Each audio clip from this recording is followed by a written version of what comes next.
안녕하십니까? 자, 저는 해커스에서 경찰간부학원의 경찰학을 맡고 있는 송광호입니다. 만나 뵙게 돼서 반갑습니다. 이번 강의는 해커스의 경찰간부, 즉 경위공채이죠. 경위공채의 경찰학과 관련된 커리큘럼을 소개해드리고 간단한 OT를 진행하는 시간입니다. 일단 여러분들이 이 경위공채를 준비하신다라고 하는 거는 순경하고는 좀 차이가 있고 또 경찰 승진시험하고도 약간의 차이가 있습니다. 그렇기 때문에 이번 이 OT 시간 혹은 커리큘럼을 소개하는 시간에서는 관련되는 시험들 간의 비교도 잠깐 하면서 특징점을 찾아보고 어떻게 준비를 하셔야 되는지 소개를 해드리도록 그렇게 하겠습니다. 저는 일단 경위공채 시험이기 때문에 순경하고는 좀 다릅니다. 이제 순경은 1년에 최소 2번 이상 있습니다. 그렇죠? 그렇지만 이제 경위공채는 한 번밖에 없습니다. 1년에 딱 한 번. 대부분 7월 말, 8월 초 이 정도의 시험이 있습니다. 그렇기 때문에 여러분들이 그 회차, 즉 몇 번이 있느냐 이것도 상당히 중요하고요. 그 다음에 이제 뽑았을 때, 시험을 봤을 때, 몇 명 정도가 최종 합격을 하느냐, 이것도 상당히 중요하죠. 순경 같은 경우는, 여러분 알다시피 각 지역별로 상당히 많은 인원을 뽑습니다. 특히 수도권 쪽 같은 경우는 상당히 대거 이제 채용을 하고 있죠. 그런데 경위공채는 1년에 딱 한 번입니다. 그리고 일반을 기준으로 했을 때 40명만 최종 합격을 합니다. 그렇기 때문에 기회도 좀 적고요. 또 최종 합격하는 숫자도 상당히 적은 편입니다. 공무원 시험에서 한 번에 1년에 40명만 뽑는다. 그런 경우들은 그렇게 흔치 않을 겁니다. 자격증 시험과 비교했을 때도 상당히 좀 적은 인원을 뽑는 게 이 경위공채 시험입니다. 그래서 그런 부분들을 감안해서 여러분들 소개를 잠깐 하도록 하겠습니다. 자, 먼저 이제 경위공채 시험에 다른 과목이 아니고 제가 맡고 있는 게 경찰학이다 보니 경찰학이 어떤 특성이 있느냐 이 부분을 소개를 하려고 합니다. 일단은 여기 보시면 경찰학은 범위가 굉장히 넓습니다. 이게 경찰학이거든요. 이제 법으로 끝나는 경우들은 그 법 자체의 한정성이 좀 있습니다. 그런데 이게 학으로 끝나기 때문에 범위가 굉장히 좀 포괄적이에요. 그리고 좀 의외의 좀 생뚱맞은 문제가 나와도 범위를 벗어났다 이렇게 말하기가 굉장히 어렵습니다. 그리고 거기에 이제 그 법령들도 있고 또 행정규칙도 있어요. 그래서 내부적으로만 안에 이제 구속력이 있고 국민들에게는 구속력이 없지만 여러분들 어차피 이제 경찰로 임관을 하셔야 되고 또 그것도 이제 경위급으로 임관을 하셔야 되기 때문에 내부적으로 사용하는 이 행정규칙도 여러분들이 상당히 잘 보셔야 됩니다. 그리고 이제 행정법이나 이 강론의 실무적인 부분들에 있어서는 판례 문제도 상당히 깊게 나옵니다. 밖에는 잘 알려져 있지 않은 그런 판례들도 시험 문제가 상당히 자주 나오기 때문에 그런 부분들을 좀 주의를 하셔야 되고요. 더더군다나 여기에 나와 있는 법령과 행정규칙이 가만히 있는 게 아니에요. 자주 개정이 됩니다. 그래서 이 잦은 개정 때문에 상당히 수험생들은 머리가 아픕니다. 물론 강의하는 입장에서도 이게 규정이 너무 자주 바뀌다 보니 참 골치 아픈 상황인 것이죠. 그리고 이제 그거 외에도 경찰 관련 실무 이론이 있어요. 경찰들만의 그 이론적인 부분이 좀 있거든요. 이런 것까지 시험 문제 범위 안에 포함이 되다 보니 시험 범위 자체가 굉장히 넓어요. 이게 이제 하나의 좀 문제점이라면 문제점일 수 있죠. 그 다음에 이제 난이도 자체가 굉장히 어렵습니다. 이게 이제 앞에서 말씀드렸던 순경이나 경찰 승진 시험하고는 또 다른 측면의 난이도가 좀 있어요.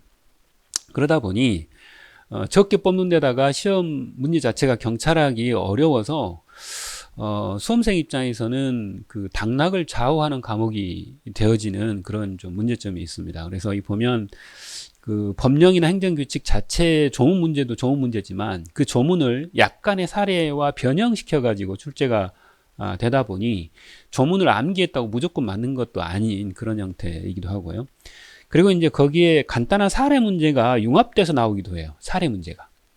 어차피 여러분들이 임관하시면 민원을 해소하셔야 되잖아요. 그러다 보니 간단한 사례들을 어차피 접하시게 됩니다. 그러다 보니 이 시험 문제에서도 사실 문제 중에 한 4-5문제 이상은 사례 문제가 약간씩 나와요.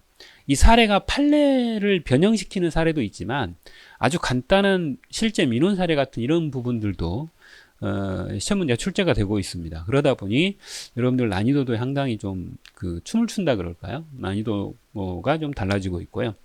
그 다음에 이제 행정직에서 사용하고 있는 행정법이 있어요. 예를 들면 이제 그 일반 행정직 같은 경우도 9급 시험이나 7급 시험, 그리고 이제 그 이외에 교육행정직 같은 경우도 행정법이 있죠.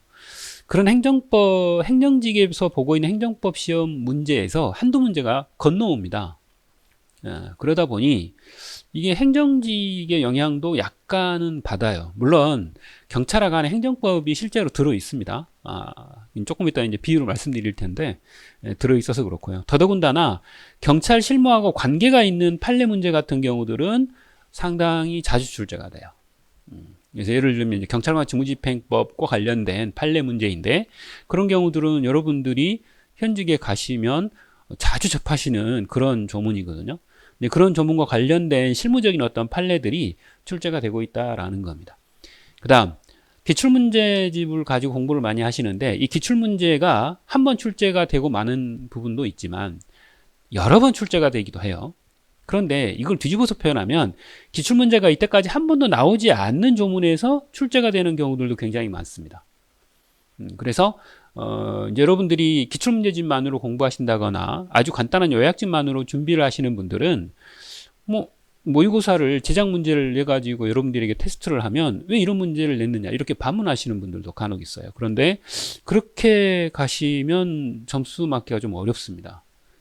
기출문제가 이때까지 한 번도 나오지 않은 조문이지만 여러분들이 상당히 주의해서 보셔야 되는 그런 부분들도 많다. 그 다음 이 경찰학의 가장 큰 특징 중에 하나는요, 범위도 넓지만 깊이도 있다, 난이도가 있다라는 말은 깊이 있다 뜻이죠. 근데 이게 외울 게 워낙 많다 보니, 암기사항이 많다 보니 금방 보고 금방 까먹습니다. 잊어버려요.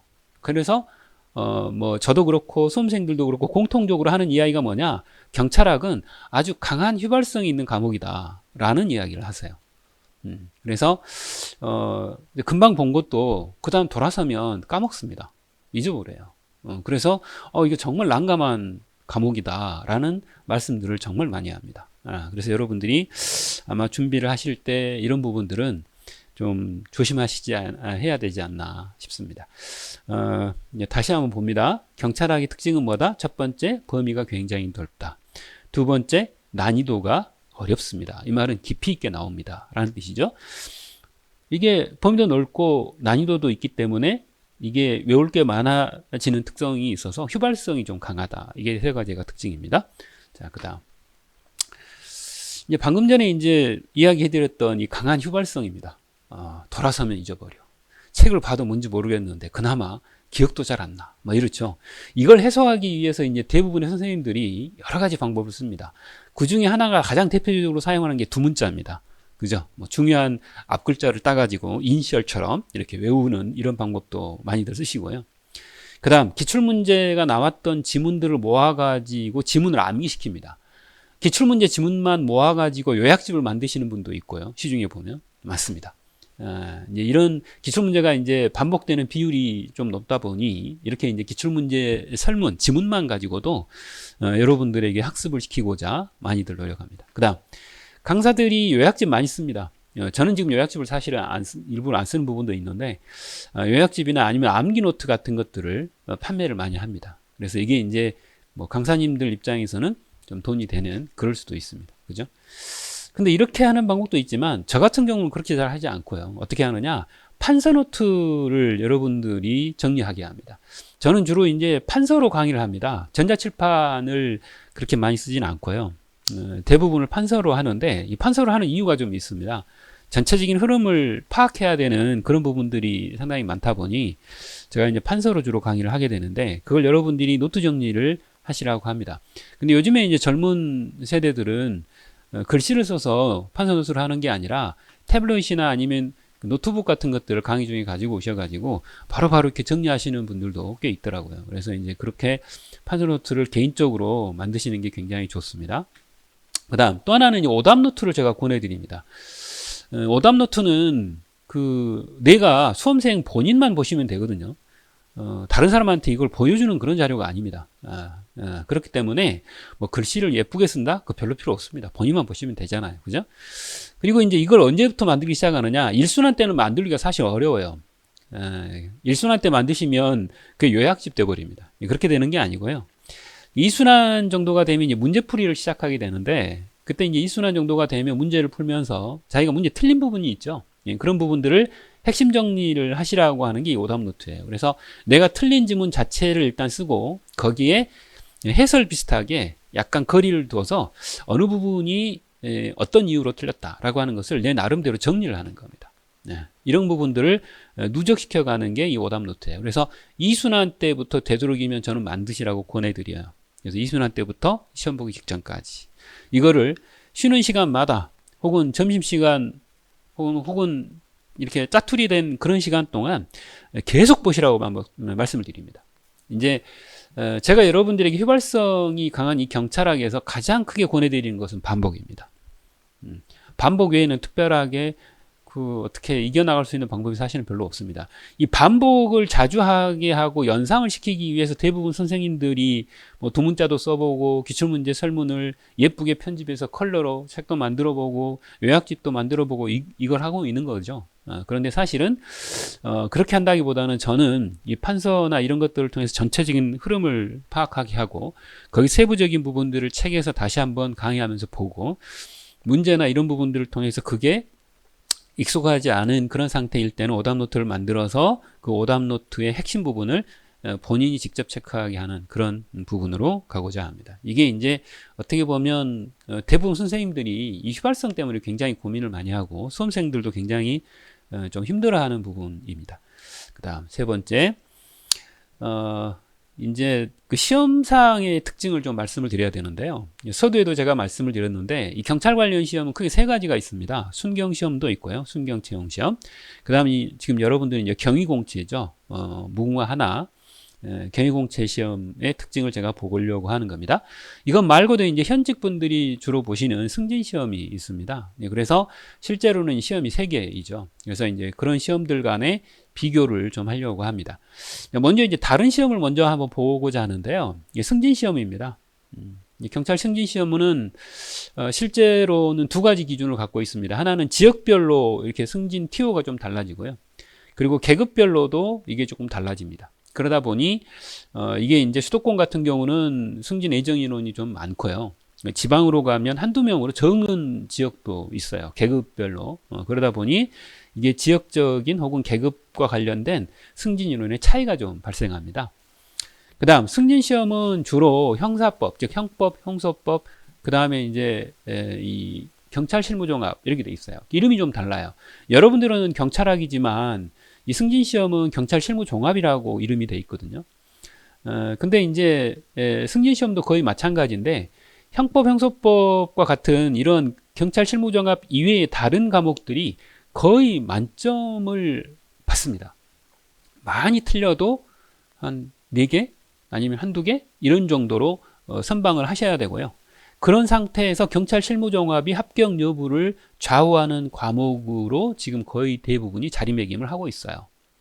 그래서 형사법에서 점수가 안 나온다. 그러면 경찰 실무종합 점수 안 물어봐도 그냥 떨어지신 거예요. 그건 방법이 없어요. 그래서 형사법은 고득점을 무조건 하셔야 되고요. 그리고 경찰 실무종합을 얼마나 틀리는 개수를 줄여가지고 선방하느냐. 그것에 따라서 합격 여부, 즉 최종 승진 여부가 갈립니다. 물론 이제 여기 나오지 않는 근무평정도 최소 지역에 따라서는 수 또는 우까지는 나와야 돼요. 수 양가가 있는데 양가를 받으시면 거의 힘들다고 봐야 되겠죠. 이렇게 됩니다. 그 다음 순경 채용 시험입니다.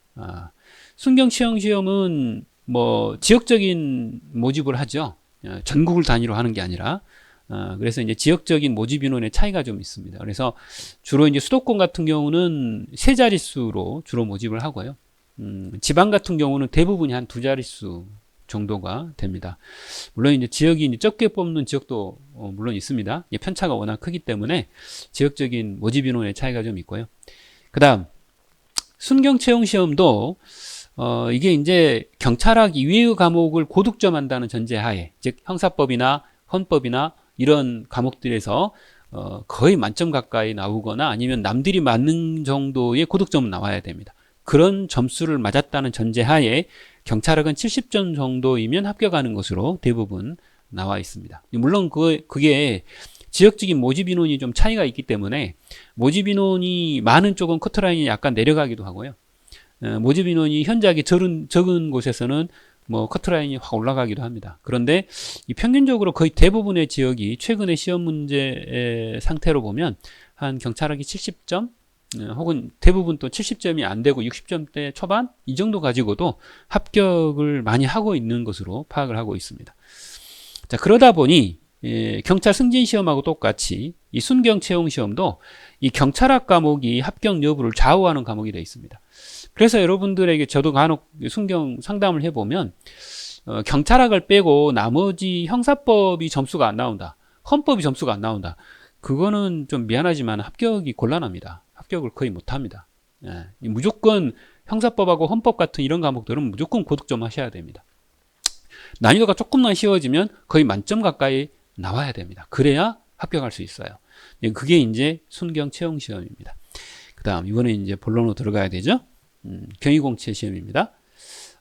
경위공채 시험은 여러분들이 이제 전국 단위로 모집을 합니다. 지역 단위가 아닙니다.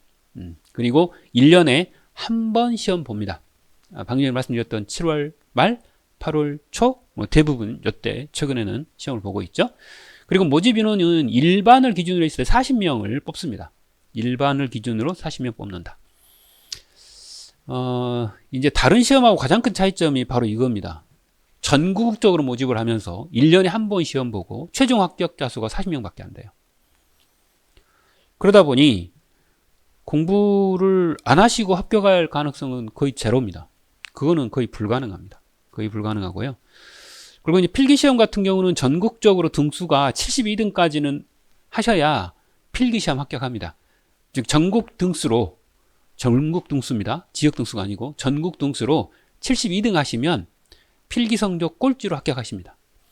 그리고 이제 나서 인적성 검사, 체력 이런 거 하셔야 되죠. 그리고 면접 통과합니다. 자, 그런 것들을 다 감안했을 때 최종 합격은 일반 기준으로 전국 등수로 40등 하시면 최종 꼴등으로 합격하십니다. 뭐 꼴등이든 1등이든 합격을 하면 일단 되기는 되죠. 어쨌든 간에 전국에서 1년에 한 번 시험 보는데 최종 합격하시려면 40등은 하셔야 합격을 합니다. 합격합니다. 자, 이게 이제 그 앞에 소개해드렸던 순경하고는 차원이 다른 그런 이야기가 되죠. 자, 그런데 시험 상황은 어떠느냐? 앞에도 해드렸던 이야기하고 거의 비슷해요. 형사법, 헌법, 민총 이런 세 과목은 미안하지만 거의 만점 맞으셔야 됩니다. 최소 뭐 민총하고 헌법은 이때까지 거의 대부분 약간 쉽게 나오는 추세이다 보니 거의 대부분 틀려봤자 하나 정도 아니면 거의 만점 수준 이 정도가 나오고 있고요. 형사법 같은 경우는 난이도에 따라서 약간씩 더 틀리는 경우도 있습니다. 그런데 거의 이 세 과목에서 많이 틀리시면 경찰학 점수는 물어볼 필요가 없습니다. 그냥 안 됩니다. 그거는 거의 불가능하다. 이렇게 말씀을 바로 드립니다. 그 다음에 이제 범죄학이 또 변수가 되는데요. 이 범죄학의 경우에 따라서는 굉장히 어렵게 나오는 경우들이 간혹 있어요. 그러면 누구나 틀리는 시험 문제 문항수가 있습니다. 이제 그런 부분들은 어차피 이제 최소 방어를 해주셔야 되죠. 그래서 예를 들면 2025년도 74기 기준으로 했을 때는 6개 이상은 무조건 다 틀렸어요. 이거는 다 똑같아요. 6개 이내로 틀리신 분 제가 구경을 못 해봤어요. 근데 어쨌든 간에 이게 이제 최소 방어선이에요. 그러면 이제 나머지는 이제 경찰학인데 그러다 보니 경찰학 점수가 그 편차가 굉장히 심해요. 근데 예를 들면 제가 강의해서 합격한 합격생들의 이 점수 컷하고 다른 학원에서 뭐 이 지금 대학동인데요. 대학동에만 오프라인 학원이 있기 때문에 한 두세 개 있는데 다른 학원하고 비교했을 때 합격생들하고 혹은 이제 하이클래스 이렇게 이제 고득점자들의 그 점수 자체가 15점 이상 차이가 많이 납니다. 그 정도로 사실은 약간 빡세게 제가 여러분들에게 그 강의 요청을 드립니다. 그런 이유가 바로 경찰학이 합격 여부를 좌우하는 과목이에요. 그러면 순경이든 경찰 승진시험이든 경위공채이든 공통적인 특징은 있어요. 뭐다? 경찰 실무정합이나 경찰학 점수가 안 좋으면 무조건 떨어집니다. 물론 기본적으로 형사법은 기본적으로 고득점 하셔야 됩니다. 형사법 자체가 점수가 안 나온다 그러면 아예 경찰학원 볼 필요가 없습니다. 그냥 그건 무조건 안 되는 겁니다. 이게 포인트다라고 하는 거죠. 자, 그래서 이제 특징들을 쭉 훑어봤는데 뽑는 인원수가 굉장히 적어요. 이게 이제 1년에 한 번 뽑으면서 또 전국적으로 뽑으면서 인원수가 적게 뽑는 시험이다 보니 그만큼 공부를 열심히 하셔야 됩니다. 이게 이제 하나의 특징이죠. 그 다음 네 번째입니다. 여기서부터는 이제 그 순경 시험은 2달에 한 번씩 한순환이 돌아가요. 무슨 뜻인지 아시죠? 2달 강의하면 한순환이 끝납니다. 또 2달 강의하면 한순환이 끝나고 또 그 다음에는 뭐 문제풀이 강의 듣고 시험장 가고 또 그 다음 또 하반기 시험 준비하기 위해서 또 가시려면 문제풀이 혹은 이론 강의 듣고 그 다음 최종 모의고사 보고 그 다음 시험장 가시고 뭐 이렇게 여러 번 1년에 2번 이상 시험이 있다 보니까 자주 돌아갑니다. 그런데 경위공채는 1년에 한 번 있다 그랬어요. 그러다 보니 커리큘럼 자체가 순경하고는 완전히 달라요. 특히 이제 지금 대학동에서 강의가 되고 있는 그리고 여러분들이 온라인상으로 인터넷 강의로 접하시는 그 강의들은 전부 다 이쪽에 대학동에서 이루어지는 강의를 기준으로 해서 온라인 강의가 올라가기 때문에 특징들이 거의 비슷합니다. 자, 볼까요?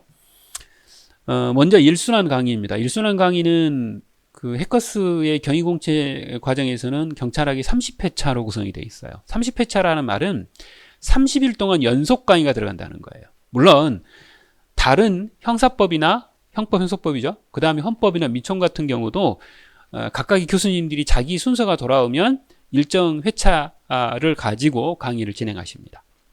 이제 저 같은 경우는 30회차로 강의를 진행합니다. 물론 30회차로 강의가 잘 안 끝나는 경우들은 보강도 합니다. 그래야 이 경찰학을 맞출 수 있습니다. 이유는 뭐냐? 앞에 보셨죠? 범위가 어마어마합니다. 그리고 밑에 보시면 이제 이론 강의를 할 때 어떤 자료를 사용하느냐? 기본서하고 법령 및 자료집을 사용합니다. 조금 맨 마지막 내용에서 이제 구조를 소개를 해드릴 텐데 이게 이제 기본서군에 해당이 됩니다. 기본서군.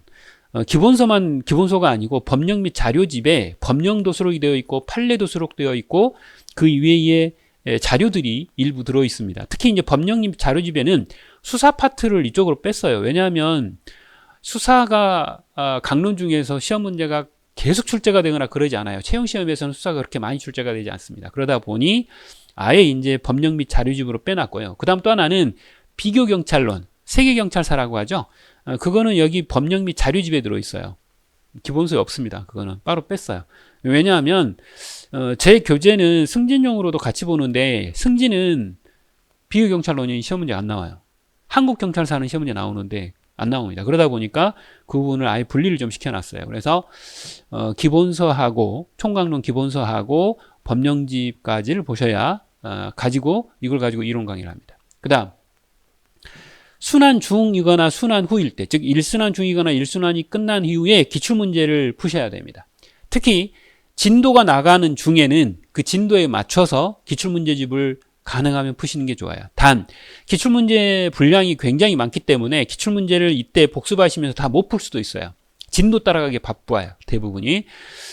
그런 경우들, 특히 초시생인 경우 제일 처음 시험 준비하시는 분들은 여기에 나와 있는 기출문제집을 다 풀지 못합니다. 그런 경우는 뭐 홀수본만 푼달지 짝수본만 푼달지 뭐 세 문제당 하나만 푼달지 이런 형태로 띄엄띄엄 이라도 좀 풀어주셔야 돼요. 이게 이제 일순환할 때 복습하는 방법입니다. 문제를 전혀 안 풀 수는 없기 때문에 이런 기출문제집을 가지고 복습을 하시는 겁니다.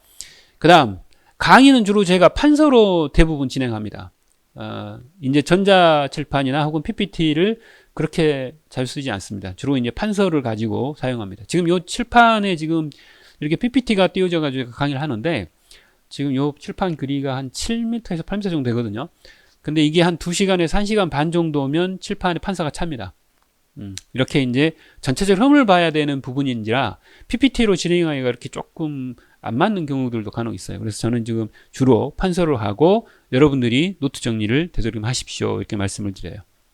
그 다음, 이게 이제 1순환, 기본 강의라고 우리가 말합니다. 그 다음, 2순환은 20회차로 진행이 돼 있어요. 20일간 가는 거죠. 대부분 월요일부터 뭐 금요일이나 토요일까지. 이래가지고, 한 길면 4주, 짧으면 3주, 뭐 이 정도로 강의가 끝납니다. 이게 이제 2순환입니다. 2순환은 기출문제를 중심으로 진도별 모의고사로 진행을 해요. 예, 거기에 필요하면 심화 강의를 조금 더 집어넣습니다. 그래서 핵심은 기출문제집을 위에도 있었죠. 예, 기출문제집을 혼자 푸시고 그 기출문제 중에서 중요하거나 혹은 기출문제를 약간 변형시켜 가지고 진도별 모의고사로 진행을 해요. 근데 이제 이번에 준비할 때는 이 진도별 모의고사의 기출문제 비율을 좀 낮출 생각입니다. 그래서 여러분들이 기출문제하고 똑같은 문제를 드리다 보니 뭐 얕잡아 보는 그런 경우들도 많아요.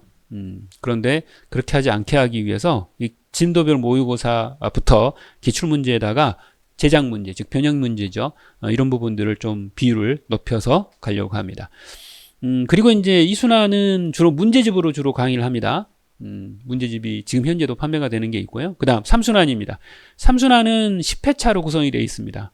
10일간 강의를 하는 거죠. 근데 이때는 지금 월요일부터 금요일까지 해가지고 2주 정도 강의가 진행이 돼요. 근데 이거는 전범위 모의고사, 일명 우리가 동형 모의고사라고 하죠. 이 전범위 모의고사로 10일간 계속적으로 진행이 됩니다. 자, 그래서 이 전범위 모의고사는 그 변형 문제가 상당히 많아요. 지금 2016년도에도 그렇게 강의를 했었는데 2016년 7년도에도 아마 그렇게 될 가능성이 높습니다. 그리고 전범위 모의고사는 문제집을 지금 현재도 팔고 있어요. 그래서 이게 이제 1순환, 2순환, 3순환 이렇게 진행이 됩니다. 30회차, 20회차, 10회차 이렇게 진행을 하려고 합니다. 그렇다 보니 여러분들이 이제 순경처럼 생각하시면 안 돼요. 한 2달 하면 뭐 전 과목 한 바퀴 돌겠지 이렇게 생각하시면 안 됩니다. 한 바퀴 도는 동안 굉장히 시간이 오래 걸립니다. 그리고 이게 경찰학만 거의 한 달 이상, 거의 한 달 반 정도를 진행을 하고 보건까지 합치면 거의 2달 정도까지 진행이 되는데 이 사이에 다른 과목들을 까먹을 수도 있어요. 그래서 중간중간에 여러분들이 좀 다른 과목들도 섞어서 해주셔야 돼요. 혼합해가지고. 그래야 다른 과목 안 까먹겠죠. 그런 부분들이 좀 있습니다. 그 다음 5번째. 앞에 말씀드렸다시피 순환이 진행이 되면 방금 전처럼 1순환, 2순환, 3순환 진행이 되면 이 경찰학의 가장 큰 문제점 중에 하나가 분량이 굉장히 많다라는 거예요. 근데 이걸 분량을 어떻게 줄여볼까? 이게 이제 핵심이죠. 그래서 1순환에 30회차를 진행이 될 때 어차피 여러분들이 기본서나 법령 및 자료집을 사용하게 되는데 이때 가장 중요한 것은 판서 노트를 좀 사용하시라는 거예요. 그래서 제가 판서를 하면 판서 노트를 정리를 하셔가지고 그걸 종이로 되도록이면 출력하셔서 혹은 종이에다 쓰셔가지고 이걸 가지고 다니면서 보셔야 돼요. 그래야 눈에 선해집니다. 아, 경찰학이 이렇게 흘러가는 거야. 행정법의 어느 파트는 이렇게 진행이 되는 거야 라고 하는 게 머릿속으로 그려져야 돼요. 그러면서 거기 핵심적인 부분들은 책이 생각나야 됩니다. 이게 계속 반복이 돼야 돼요. 그래서 이걸 통해서 경찰학이 가지고 있는 강한 휘발성에 대한 대책으로 여러분들이 이걸 활용하는 겁니다. 이게 어떻게 보면 다른 교수님들이 말하는 요약집의 기능을 여러분들이 이렇게 하셔야 된다라고 하는 거죠. 그 다음, 그러면 분량이 엄청 넓은데 다 똑같이 그러면 일일이 강의를 해주냐? 그렇게 강의를 하지만 강의 중에 각각의 부분마다 그 출제 빈도나 난이도에 따라서 별표 3개, 2개, 하나 아니면 여기는 참고만 하세요 라거나 아니면 저도 그냥 지나가는 데가 있어요.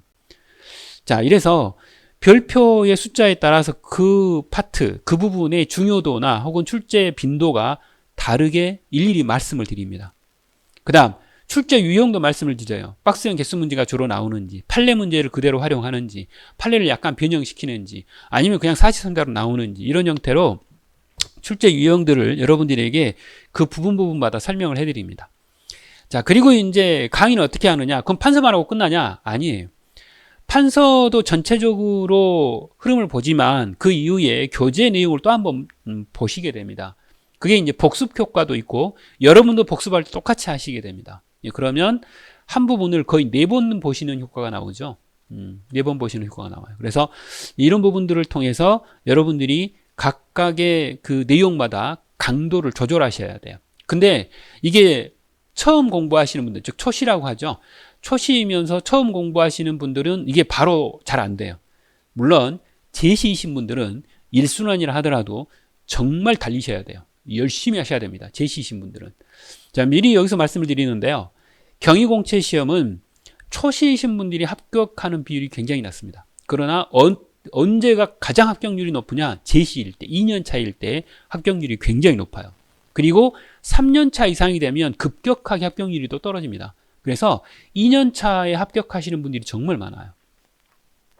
그만큼 제가 말씀드리죠. 1순환의 이 내용은요. 제시이신 분들은 당연히 알고 있어야 돼요. 그래서 1순환이 시작되자마자 바로 기본서, 법령집, 기출문제집 이런 부분들이 자동적으로 계속 돌아가야 돼요. 빨리빨리 보셔야 돼요. 그러나 초시이신 분들은 그 강도나 난이도를 잘 모르시기 때문에 헤매시는 거죠. 처음에는 어쩔 수 없어요. 예, 분량도 많고 제가 일일이 설명을 하면서 가는 스타일이다 보니 여러분들이 그거를 처음에는 낯설어 하실 겁니다. 그런데 제시하시는 분들은 저 내용이 뭔지 어떻게 흘러갈지 대부분 알아요. 그리고 어느 정도의 깊이가 있다는 것도 대부분 파악하기 때문에 제시이신 분들은 제가 본 강의 들어가면 OT가 또 한 번 이루어지는데 그때 무조건 말씀드립니다. 제시이신 분들은 1순환, 2순환, 3순환 가릴 것 없이 1순환부터 열심히 기출문제집, 변형문제를 빨리빨리 보셔야 돼요. 예, 그걸 진행을 빨리 해주셔야 마지막 3순환 갔을 때에 그렇지 않아도 양이 많아서 버벅거리는데 덜 버벅거리게 됩니다. 그 상황 파악을 어느 정도 하게 되죠. 그 다음 2순환은 20회차로 진행된다 그랬습니다. 기출문제를 중심으로 해서 진도별 모의고사로 진행이 됩니다. 그런데 이때 제작 문제, 즉 변형 문제도 상당 부분 이번에는 추가를 시키려고 합니다. 그 점 여러분들이 알고 계셔야 되고요. 2순환이 들어가게 되면 이게 진도별 모의고사이기 때문에 기출문제집을 제가 일일이 풀어주지 않아요. 기출문제 상당히 두껍고 분량도 굉장히 많고 다른 기출문제집에 비해서 기출문제 양도 어마어마하게 많지만 그거 제가 일일이 다 풀어주지 않습니다. 여러분들이 풀고 오셔가지고 모의고사만 보시는 거예요. 모의고사 끝나면 어떻게 하느냐? 또 한 번 복습하셔야 돼요. 그리고 뭘 만든다고? 오답 노트를 만드셔야 돼요. 이때부터. 여러분들만의 노트가 나와야 돼요. 요약집을 제가 써주는 것이 아니라 강사들 것을 그냥 갖다 놓고 외우는 것이 아니라 여러분들이 이때 풀어봤더니 어느 부분이 나는 이해를 하고 암기를 했다고 생각했는데 문제 풀어보니까 틀리네? 라고 하는 포인트가 있을 겁니다. 그런 포인트를 오답 노트로 만드셔야 돼요. 오답 노트는요. 예쁘장하게 노트를 사서 일일이 정리 안 하셔도 돼요. A4 용지에다가 연필이든 볼펜이든 쓰시고 한쪽에다가 핵심 포인트를 적고 맨 마지막에 비워두셔야 돼요. 그리고 나서 OX 표시를 해가는 거예요. 이게 충분히 숙제가 됐다? 그러면 지우시는 거예요. 서서히. 분량이 줄어들겠죠. 그리고 맨 뒤에는 점점 늘어날 거고 이 작업을 계속해 가셔야 돼요. 그렇기 때문에 오답 노트는 다른 사람들한테 보여주는 노트가 아니에요. 보여줄 필요가 없어요. 그냥 여러분들만 계속 가지고 다니면서 보시면 돼요. 합격생 중에 이 오답 노트가요. 여러분들 독서카드라고 하는 거 아시죠? 조금 손바닥만한 그 고리 하나 달려가지고 넘기는 그거 있어요. 그게 5권, 6권 정도의 오답 노트를 만드셔가지고 가지고 다니면서 공부해서 합격하신 분도 있어요. 그럴 정도로 오답 노트에 진심이셔야 됩니다. 그 다음 복습을 하면서 앞에 별표의 개수를 제가 말씀드렸죠. 그리고 오답 노트를 풀다 보면 이게 틀린 부분들이 정리가 돼요. 그래서 이것을 통해서 분량을 줄여 나가셔야 돼요. 여러분들이 제일 처음에는 1순환 할 때는 전부 다 보셔야 돼요. 책을 거의 대부분 쭉 읽어는 보셔야 돼요. 근데 2순환 정도 가면 어떻게 되느냐? 별표 하나, 두 개, 세 개 표시된 부분을 중심으로 보세요. 그리고 3순환 정도 된다. 그러면 별표 2개, 3개짜리만 보시는 거야. 양을 확확 줄여가야 돼요. 빨리빨리 줄이셔야 돼요. 자, 이게 이제 분량을 어느 정도로 줄일 수 있느냐라고 하는 거는 회독수하고도 관계가 돼요. 회독수가 많다라는 것은 전반적으로 파악이 됐다라는 것이기 때문에 회독수가 점점 빨라지게 됩니다. 공부를 했는데 회독수가 안 준다? 그거는 양을 줄일 수 있는 여러분들 자신감이나 혹은 암기가 덜 돼 있는 거예요. 그게 포인트예요. 그 다음 3순환입니다. 3순환은 10회차로 전범위 모의고사라고 그랬어요. 이때도 전범위 모의고사를 풀고 오답 노트를 만들어가는 작업은 계속합니다. 그리고 마지막까지 암기하셔야 돼요. 네, 마지막까지 암기하셔야 된다. 이 암기 분량이 워낙 많은 과목이다 보니 제가 이제 편의상 이야기를 해드리죠. 총론은 이해 위주이고 강론은 암기 위주입니다. 이렇게 말씀을 드려요. 예, 그만큼 총론은 이해를 해야 될 게 굉장히 많아요. 그런데 강론은 암기가 거의 절대적이다라고 말하는 그런 형태입니다. 그 다음 6번째죠. 이 공부가 진행이 되면 회독수가 조금씩 올라가고 그 다음 분량을 줄이기 위한 여러분들의 어떤 자세가 필요한데, 첫 번째는 앞에서 계속 말씀드리는 그 오답 노트입니다. 나만의 노트예요. 그죠? 요약집을, 강사들이 만든 요약집을 사서 보시는 분도 꽤 많아요. 물론 그것도 하나의 좋은 방법이긴 합니다. 그러나 그거는 누가 만든 요약집이에요? 내가 만든 요약집이 아니라 강사가 만든 요약집이에요. 그렇기 때문에 내가 잘 모르는지, 내가 암기가 안 된 건지 그것 자체를 나 자신은 잘 모릅니다. 그렇기 때문에 가능한 한 오답 노트를 만드시라고 하고, 그게 나만의 노트가 되는 겁니다. 시험장에 들어가실 때 이야기를 제가 종종 해드리는데요. 1순환, 첫순환 할 때 제가 첫 강의에도 그 이야기 해드려요. 이렇게 시험장 들어가는 이렇게 수험생 모습을 보면 그 사람이 합격할 수 있다 없다가 대부분 드러납니다. 시험장 들어가는데요. 이렇게 бот다리 싸고 가방 메고 아주 엄청나게 들고 들어가신 분이 있어요. 그분은 합격 못합니다. 왜? 나만의 무기가 없다는 뜻이에요. 가볍게 들어가시면서 오답 노트나 아니면 내가 정리한 거 그것만 달랑 들고 들어간다? 그런 분들은 합격합니다. 왜요? 시험장 가서 많이 볼 수 없다는 걸 충분히 알아요. 뭐 시험장에 앉아가지고 시험 땡 하면 시험 시작하셔야 되는데 그 사이에 잠깐 봐야 될 자료거든요. 그걸 미리 계속 평상시에도 계속 만들어가지고 그걸 보시는 거예요.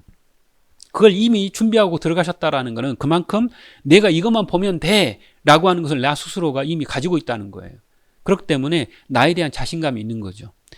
이제 그게 이제 하나의 징표가 되는 게 오답 노트입니다. 그 다음 두 번째가 가장 중요한데요. 수험생 스스로가요, 내가 이 부분을 암기해서 알고 있는지, 이해가 충분히 됐는지를 내 스스로가 판단해야 돼요. 누구를 판단해요? 나 스스로를 판단해야 되는 거야. 내가 무엇을 알고 무엇을 모르는지조차도 잘 모르면서 무턱대고 남이 만든, 강사가 만든 요약집만 갖다 그냥 보면 무조건 합격한다? 그런 거 없어요. 내 스스로가 이 부분을 알고 있는지 모르고 있는지를 스스로가 판단할 수 있어야 돼요. 그래야 그 부분을 암기를 하든 이해를 하든 할 거 아닙니까? 그죠? 그렇기 때문에 내 스스로에게 계속 반문하셔야 돼요. 너 이거 알고 있어? 라고 하는 것을 계속 찍으셔야 됩니다. 그래서 내가 정확하게 알고 있으면 아는 대로, 모르고 있으면 오답노트나 기타 다른 방법으로 그에 대한 대책을 세우셔야 돼요. 그런데 대부분 수험생들 상담을 하다 보면 강사를 평가하거나 강사가 쓴 책을 평가하려고 하지 본인 스스로는 잘 몰라요. 본인 스스로가 이 부분에 대해서 아냐? 모르냐? 질문을 해보면 내가 알아요? 몰라요? 그 자체를 잘 모르시는 분들이 너무 많아요. 그게 핵심입니다. 그 다음 세 번째, 본인 관리를 하셔야 되는데 본인을 스스로 믿어야 돼요. 실제로 두 번째하고 관계가 있어요. 본인 스스로가 본인 스스로를 평가하면서 이 부분을 알고 있느냐 모르고 있느냐를 정확하게 판단하지 못하시는 분들은 본인 스스로를 믿지를 못하는 거예요. 본인 스스로를 믿어야 양을 줄일 거 아닙니까? 근데 본인 스스로도 못 믿는데 그걸 어떻게 양을 줄여요? 그건 거의 불가능해요. 그래서 오답노트를 만드는 건 하나의 요령인 거고요. 거기서 오히려 중요한 것은 두 번째하고 세 번째예요. 내가 나 스스로를 어느 부분을 알고 있는지 모르고 있는지를 정확하게 파악해라. 그리고 내가 안다라고 하면 정확하게 하고 믿어라. 그래야 양이 줄어듭니다. 그렇지 않으면 양이 줄지 않습니다. 핵심은 이겁니다. 오히려 이제 제가 여러분들에게 강의를 하는 중에도 계속 말씀드리는 게 바로 이 두 번째하고 세 번째입니다. 첫 번째는 그냥 요령일 뿐이에요. 이게 오답노트를 제가 권하지만 여러분들이 아니야 나는 다른 강사 무슨 요약집을 찾고 그게 더 좋을 수 있어. 그것도 하나의 요령이 될 수 있어요. 그러나 어떤 방법이든 간에 이 나하고 다 이 두 개가 안 되면 절대 합격은 없습니다. 그 다음 7번째, 이 강의 내용하고 이제 기출문제 분표를 여러분들이 개괄적으로 설명을 해드려야 되는데, 이제 시험은 경찰학은 총론과 강론 둘로 구분이 돼요. 총론과 강론 이렇게 둘로 구분이 되는데, 총론에서 시험 문제가 많이 나오는 건 빨간색으로 표시를 했어요. 지금 여러분 잘 안 보일 수도 있는데, 서론 부분입니다. 경찰학 책 펼치면 맨 앞부분이죠. 그게 시험 문제 정말 많이 나와요. 그래서 경찰의 개념과 임무 이 부분이 시험 문제가 아주 잘 나오고 많이 나옵니다. 그 다음 또 하나는 경찰행정법이에요. 경찰행정법에 조직법, 자경법, 구제법이 있는데 조직법하고 자경법은 행정법 파트에 있어요. 그런데 구제법은 어디에 있느냐? 통제론 부분에 들어있어요. 주로.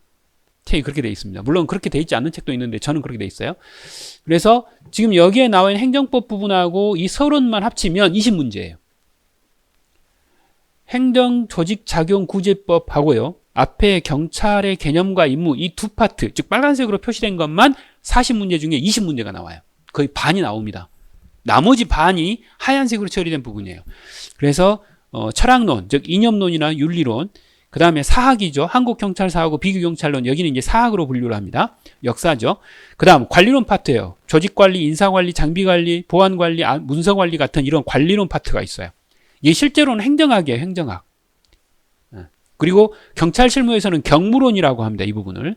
그 다음 통제론인데 경찰 행정 구제법이 있는가 하면 경찰 홍보, 언론, 인권 관련 부분도 있어요. 이것도 행정법에 넣을 수 있는데 뭐 일부러 넣지 않았습니다. 어쨌든 간에 여기까지 넣으면 반이 훨씬 넘어가 버려요. 이럴 정도로 총론의 어떤 구성 요소가 이렇게 돼 있어요. 이제 빨간색 조심하셔야 돼요. 이 빨간색은 뭐 승진이든 뭐 순경이든 아무 상관없어요. 다 똑같이 중요해요. 예, 경위공채 같은 경우는 20문제 넘습니다. 이 빨간색만 하더라도 20문제 정도 됩니다. 그 다음 강론입니다. 강론은 생활안전부터 외사까지 7개 전문 분야로 이루어져 있어요. 이게 경찰 실무 분야죠. 사실은 이게 이제 강론이라고 우리가 불러요. 그래서 생활안전, 수사, 경비, 교통, 정보, 안보, 외사 이렇게 7개로 구성이 되어 있습니다. 자, 그러면 총강론 비율은 어떻게 되느냐? 경찰 승진 시험 같은 경우는 총론 20문제, 강론 20문제가 거의 굳어져 있어요. 반반이야. 반반이죠. 그런데 경위공채나 순경 같은 경우는 총론이 28문제에서 32문제, 그리고 강론이 8문제에서 12문제 사이로 왔다 갔다 하면서 출제가 되고 있어요. 거의 4분의 3은 총론에서 출제가 되고요. 4분의 1은 강론에서 출제가 돼요. 그래서 승진하고 비율이 완전히 달라요. 완전히 다릅니다. 그럼 여러분들이 주의를 좀 하셔야 돼요. 그래서 강론이 적으면 8문제 나오는 때도 있고요. 많으면 11문제, 12문제까지 나오기도 해요. 네. 그래서 그게 이제 채용 시험의 특징입니다. 그래서 이렇게 이제 비율이 달라져 있다라는 부분입니다. 그 다음. 이제 분포를 조금 더 자세하게 보면 이렇습니다. 다수 출제가 되는 부분이 어디냐? 앞에 말씀드렸죠? 총론 중에 맨 앞부분, 여러분들이 경찰학 책 펼치면 맨 앞에 있는 바로 그 부분이 경찰의 개념과 임무인데 이 부분하고 경찰행정법 부분이 20문제 이상 출제가 됩니다. 적으면 18문제, 많으면 23문제 이상 출제가 되는 게 바로 이 두 가지 부분이에요. 앞에 말씀을 드렸던 이 빨간색 부분이죠. 이 빨간색 부분이 바로 이 평가로 1번 부분이에요. 20문제 이상 나와요. 그래서 적으면 18문제, 17문제입니다. 많으면 23문제 이상이 나와요. 그래서 평균으로 한 20문제 정도 나온다. 이렇게 대부분 이야기하죠. 그 다음 강론에서는 생활안전이 강론의 2분의 1 정도, 반 정도 출제가 되는 경우도 간혹 있어요. 강론이 8문제 나오면 4문제를 여기다 내버리는 거야. 교수님들이. 그래서 아주 당혹스럽죠. 한 군데 그냥 몰빵하다시피 몽땅 출제가 되니 이게 참 수험생 입장이 대란난감합니다. 왜요? 전문 파트가 7개인데 하나에서 그렇게 많이 내면 나머지는 공부하기가 좀 힘들어요. 왜? 범위는 넓은데 한 문제밖에 안 나오거든. 혹은 아예 안 나오는 이런 경우들이 생겨요. 자, 그래서 2026년도 75기의 경위공채 시험에 출제가 됐던 강론 문제 비율을 제가 예시로 써놨어요. 생활안전의 3문제, 경비 1문제, 교통 1문제, 정보 1문제, 안보 1문제, 외사 2문제, 수사 1문제. 오, 골고루 나왔네. 그죠? 생활안전에서 그래서 3문제이기 때문에 상당히 많이 나왔어요. 10문제 나왔는데 3문제가 생활안전이야. 그리고 나머지는 거의 균등분할하다시피 한두 문제가 쭉 깔렸어요. 이런 경우가 사실 흔치 않아요. 원래 이렇게 좀 내셔야 되는데 그래야 어느 한 부분에 몰빵을 안 하는데 대부분 이게 4문제까지 나오기도 해요. 생활안전에서. 이게 3문제니까 지금 딴 데보다 많이 나왔죠? 이렇게 돼 있어요. 그래서 이게 지금 경위공채 시험의 가장 최근 시험의 어떤 흐름이에요. 2016년 8월 1일 날 시험이 어쩔지는 몰라요. 제가 아직 그 전에 지금 제가 이 강의를 하기 때문에. 근데 이제 그때 강의는 좀 지켜봐야 되겠죠? 그때 기출문제는. 그 다음. 앞에서 말씀드렸던 이게 이제 가장 많이 출제가 되는, 실제 출제가 되는 비율이었고요. 이게 이제 해결하는 방법은 가장 좋은 건 반복입니다. 여러분들이 요약집을 사든 두 문자를 외우시든 뭘 하든 간에 반복 학습 안 하면 합격할 수 있는 방법은 없어요. 책 한 번 보고 합격한다. 그런 건 없잖아요. 그죠? 그래서 반복 어쨌든 하셔야 돼요. 그리고 이제 판서 노트 정리를 하시고 오답 노트를 만드십시오. 이렇게 말씀드려요. 오답노트를 만들으라 그러니까 굉장히 힘들어 하시는데 사실은 간단합니다. 실제로는 간단합니다. 여러분들 독서 카드나 A4 용지에 쓰셔가지고 주머니 넣어서 계속 보시는 겁니다. 그 다음, 이렇게 이제 그 시험 과목이 많지는 않은데 분량이 워낙 방대하다 보니 매일매일 일정한 분량을 계속적으로 공부하는 것도 좋은 방법이에요. 예를 들어서 경찰학 20페이지, 뭐 형법 몇 페이지, 헌법 몇 페이지 이런 형태로 하루에 균등하게 전 과목을 조금씩 공부해 나가는 것도 좋은 방법입니다. 그렇게 균등하게 하시고 거기에 어떤 집중적으로 봐야 될 과목을 하나씩 돌려가면서 보는 이런 방법도 하나의 좋은 방법이기도 합니다. 그 다음, 별표나 출제 유형별로 중점적으로 공부를 하셔야 돼요. 이게 이제 2순환, 3순환으로 갈수록 별표가 많은 쪽에 집중적으로 보셔야 되겠죠. 뭐 참고하세요. 그냥 보지도 않은 거 이런 것들을 열심히 공부한다. 그건 시험지 안 나올 가능성이 높아요. 그죠? 그러니까 제가 이제 강의할 때 별표 3개, 2개, 하나 이렇게 알려드립니다. 일일이. 그리고 이제 유형을 알려드리니까 그 유형에 맞춰서 여러분들이 공부를 하시면서 분량을 빨리빨리 줄이셔야 돼요. 빨리빨리 줄이셔야 됩니다. 그리고 여기서 별표를 그렇게 치는 이유는 기출문제집 보면 그냥 드러나요. 그리고 제 거 교재는요, 기본서가 기출문제 표시가 다 돼 있어요. 내가 공부 안 하고 싶어도 안 할 수가 없어요. 왜? 기출문제 표시가 많이 돼 있는데 계속 시험 문제가 나온다는 뜻인지 공부 안 하실래요? 공부하실 거잖아요. 그런데 기출문제 표시가 하나도 없어. 열심히 하시겠습니까? 한두 번은 보겠지만 나중에 지나가겠죠. 바로 그거예요. 기출문제 표시가 다 돼 있고 별표가 다 붙어 있습니다. 실제로는 기출문제가 그 역할을 합니다.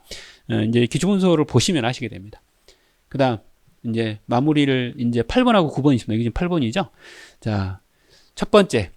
아까 이제 자세해서 말씀을 드렸는데, 수험생 본인이 무엇을 알고 있고 무엇을 모르는지를 정확하게 구분하셔야 돼요. 그래서 모르는 부분, 아직 암기가 안 된 부분들을 반복적으로 이해 암기를 하셔야 됩니다. 이때 가장 많이 활용하셔야 되는 게 오답노트입니다. 이게 이제 사실은 가장 중요해요. 내 스스로를 알아야 돼요. 내가 뭐를 알고 뭐를 모르는지도 모르면서 그냥 무턱대고 공부한다? 그거는 당연히 합격이 안 되죠. 내가 모르는 부분, 내가 헷갈리고 있는 부분, 아직 암기가 정확하게 안 되는 부분들을 반복적으로 보시는 거. 그렇게 하려면 본인 스스로를 철저하게 믿어야 돼요. 본인 스스로도 못 믿는데 이게 구분이 잘 돼가지고 양이 준다? 그런 건 없어요. 시험장에 제가 들어가는 게 아니에요. 여러분들이 들어가시잖아요. 그죠? 그럼 누구를 믿어야 돼요? 저를 믿는 게 아니라 여러분들 스스로를 믿고 들어가셔야 돼요. 그 다음, 경위공채 시험은 필기시험이 전국 등수로 72등까지 합격한다 그랬죠? 제가 대략산에서 70등이라 그랬는데 실제로 72등까지 합격합니다. 그리고 최종 합격은 40등까지만 해야 일반 기준으로 합격합니다. 물론 10명은 특수직렬입니다. 그래서 제가 소개를 잘 안 해드리고요. 자, 어때요? 1년에 한 번 보는데 이 정도 하셔야 그나마 꼴등으로 합격합니다. 그죠? 그래서 열심히 하셔야 됩니다. 라고 제가 말씀을 드리는 이유가 바로 이거죠. 그 다음, 이제 간혹가다 이제 보면 경위공채를 준비하는데 순경 강의를 듣고 순경 쪽 아이들을 접하면서 기출문제만 보면 돼. 막 그것만 보면 접수 다 나온대. 막 이렇게 이야기하시는 분들이 간혹 있어요. 그런 분들한테 해드린 이야기입니다. 기출문제가요, 기본입니다. 가장 좋은 예상 문제인 건 맞아요. 중요합니다. 그런데 이 기출문제만 보면 고득점이 보장되지를 못합니다. 특히 경위공채는 택도 없습니다.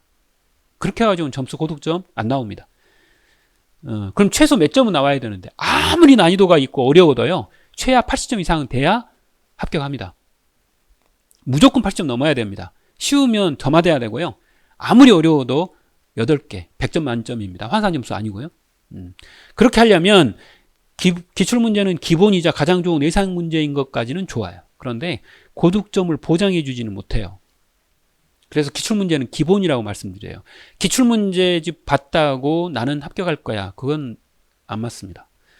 그래서 2순환 때 기출문제가 마무리돼야 돼요. 2순환 때 기출문제집 제 거 굉장히 두껍고 분량도 많고 문제도 많이 들었어요. 물론 그 해설도 굉장히 정확하게 되어 있습니다. 그런데 그거 마무리 하셔야 됩니다. 2순환 끝나고 3순환 되기 전에 마무리 하셔야 돼요. 그 다음, 거기에 추가로 제작된 고난이도 예상 문제를 거기다 하나 더 플러스 알파를 하셔야 돼요. 그래야 여러분들이 고득점 나옵니다. 이때 고득점은 80점 이상 합격점 수죠. 정확하게 표현하면 난이도가 좀 쉽다 그러면 85에서 90점 나오셔야 됩니다. 그 다음, 2순환 때부터 오답노트를 만드셔야 돼요. 이순환 때부터는요, 기본서 중심으로 문제를 보는 게 아니라 문제 중심으로 기본서를 보셔야 돼요. 문제를 풀었다가 이해가 안 되거나 처음 보는 내용이 있으면 기본서를 확인하셔야 돼요. 조문을 확인하시고 그 작업을 반대로 하셔야 돼요.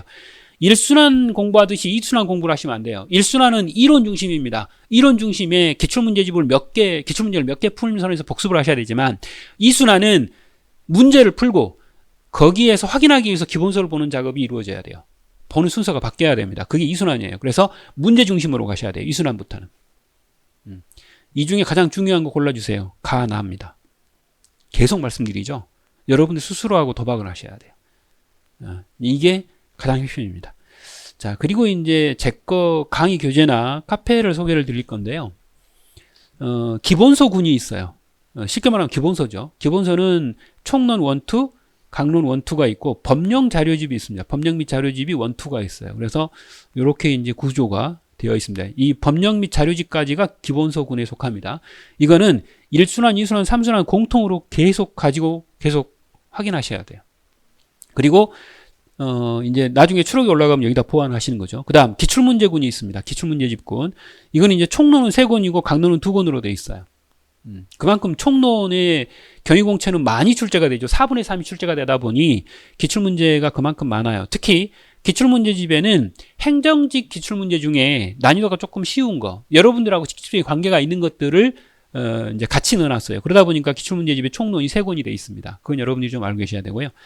그 다음 진도별 모의고사 문제집이 있고 3번 라의 전범위 모의고사 문제집이 있어요. 진도별 모의고사 문제집은 2순환에 활용이 되고 전범위 모의고사 문제집은 3순환에 활용이 되는데 이게 초시인 경우에는 순서대로 갈 수밖에 없어요. 그런데 제시 이상이다. 미안하지만 진도별 모의고사, 전범위 모의고사 빨리빨리 보셔야 돼요.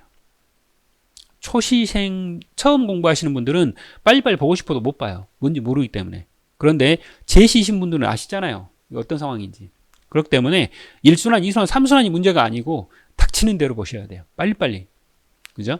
이게 요령이에요. 그 다음 이거하고 전혀 상관없이 이제 커리큘럼하고 전혀 상관없이 이제 제가 승진용 경찰 실무 종합이나 순경이나 경위공채용 경찰학의 유료 모의고사를 별도로 진행을 해요. 이거는 진도하고 전혀 상관이 없는 제가 카페에서 진행이 되는 별도의 모의고사입니다.